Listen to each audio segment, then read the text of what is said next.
దగ్గరికి శివకుమారి గారు అని చెప్పి George institute of global health private కంపెనీలో పనిచేస్తున్నారు.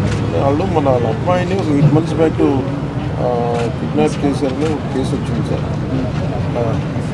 వాళ్ళ అమ్మాయిని అది 8 months మనకి ఎఫ్ఐఆర్ కూడా ఉంది సార్.